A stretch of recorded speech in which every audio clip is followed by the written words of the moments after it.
I never meant for this much time to pass between uploads. I blinked, and summer was over. I guess that's just what time does. Time does what it's supposed to do. This year, I watched a handful of movies and read a lot of books. I'll list a few in the description if you're interested. I spent a lot of time becoming more familiar with the stationery and fountain pens I acquired. Much of my collection remains the same since the beginning of the year, save for one absence. I will not be replacing it. It leaks constantly and I've fallen out of love with the brand.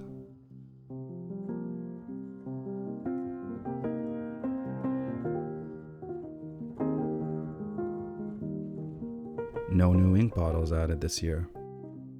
My most used inks, by far, were Waterman Harmonious Green, Diamine Blue Black 1864, J. Herbin, Bleu de Profondeur, and Franklin Christoph Honeycomb.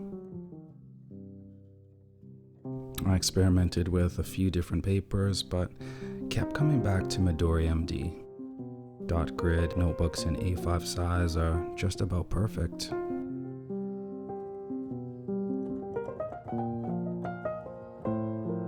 The Pelikan M1000 in green and black trim. If I could only keep one writing instrument, this would be the one. The strokes aren't as narrow as most extra fine nibs would be. A close second is the M1000 in the black trim with a fine nib, inked with Diamine Blue Black 1864.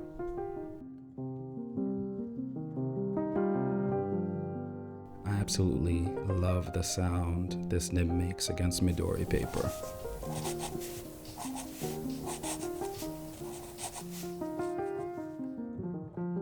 Most days, I reach for the Traveler's Notebook brass fountain pen.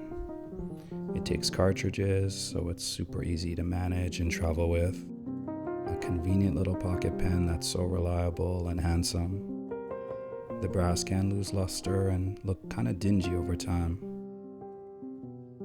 About an hour in a ketchup bath is enough to lighten up the darkest of areas.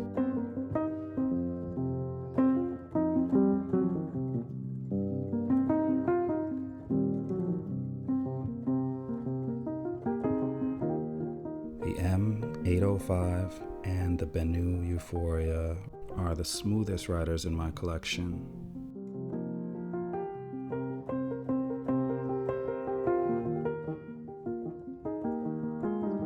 The M800 in brown was sitting empty for quite a few weeks. It was only right to break it out this autumn and fill it with Franklin Christoph Honeycomb.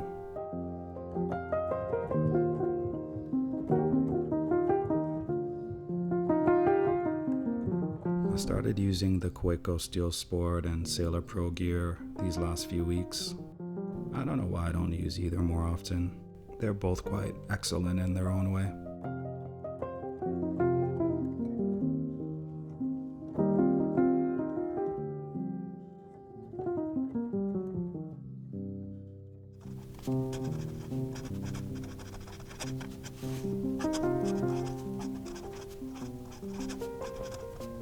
Even though I love using fountain pens, they aren't really practical in all situations. The two non-fountain pens I use quite often, the Zebra Sarasa Grand Vintage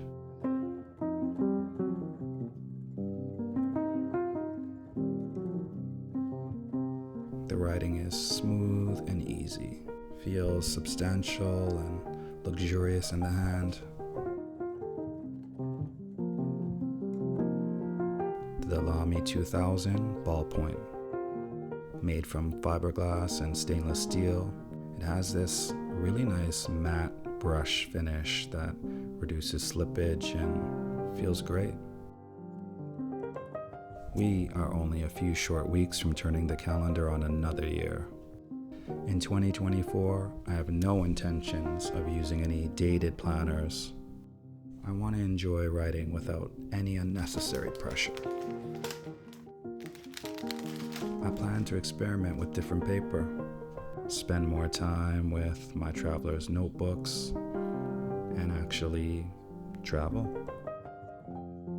Some theorists believe we'll only know the true results of how our time was spent after we're gone. Only then can you really know where you've been and what it all meant. I'm grateful you took some time to watch this video, and I am curious what your most used fountain pen and ink combinations were this year.